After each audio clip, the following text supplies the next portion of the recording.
Bharat Botswana સંબંધોને નવી ગતિ.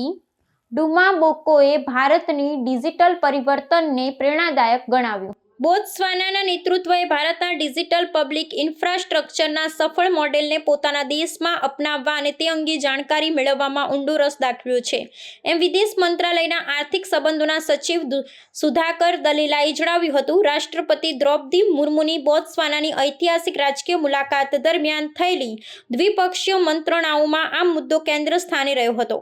આફ્રિકન રાષ્ટ્ર બોત્સવાના ભારતના અનુભવોનો લાભ લઈ નાગરિક કેન્દ્રિત સેવાઓ, ઈ-ગવર્નન્સ અને આર્થિક કાર્યક્ષમતા વધારવા માટે ટેકનોલોજીનો ઉપયોગ કરવા ઉત્સુક છે. સચિવ દલીલાએ જણાવ્યું કે રાષ્ટ્રપતિએ ભારતનો વિકાસલક્ષી અનુભવ ખાસ કરી ડિજિટલ ક્ષેત્રે બોત્સવાના સાથે વહેંચવાની તત્પરતા વ્યક્ત કરી હતી. બોત્સવાનાના રાષ્ટ્રપતિ ડુમા બોકોએ ભારતના ડિજિટલ પરિવર્તનને પ્રેરણાદાયક ગણાવ્યું હતું અને કહ્યું હતું કે 1040 કરોડની વસ્તીને સેવા આપવા માટેની ભારતની સફળતા તેમના દેશ માટે મૂલ્યવાન પાઠ પૂરો પાડે છે. ભારત બોત્સવાનાના આઈટી વ્યાવસાયિકો માટે આધાર, ડિજીલોકર અને સમગ્ર ડીપીઆઈ વ્યવસ્થા અંગે વિશેષ તાલીમ કાર્યક્રમોનું આયોજન પણ તૈયાર છે. આ મુલાકાત દરમિયાન બંને દેશો વચ્ચે વેપાર, રોકાણ, કૃષિ, નવીનીકરણીય ઉર્જા, આરોગ્ય, શિક્ષણ, કૌશલ્ય વિકાસ, સંરક્ષણ અને ડિજિટલ ટેકનોલોજી જેવા ક્ષેત્રોમાં સહયોગ વિસ્તારવા માટે સંમતિ સંધાઈ હતી.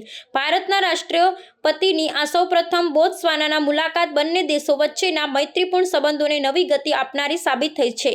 2026માં બંને દેશો વચ્ચે રાજદ્વારી સંબંધોની સ્થાપનાના 60 વર્ષ પૂર્ણ થઈ રહ્યા છે. તે પૂર્વે આ મુલાકાત અત્યંત મહત્વપૂર્ણ માનવામાં આવે છે.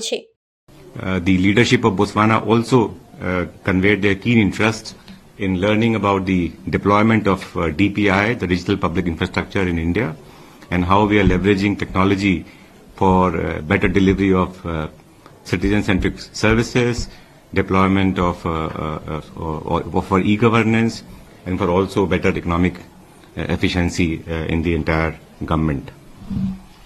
Honorable President conveyed India's readiness to share its own development experience in this domain. Discussions were followed by the signing of an MOU. You perhaps may have seen that we have signed an MOU in the area of health sector. This MOU will facilitate the access of quality and affordable medicines from India to Botswana. Honorable President also conveyed Government of India's readiness and decision to send essential ARV medicines as requested by Government of Botswana.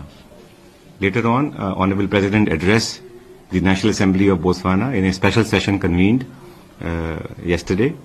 She was received at the Parliament by the Honorable Speaker of the National Assembly, and then she addressed the gathering yesterday.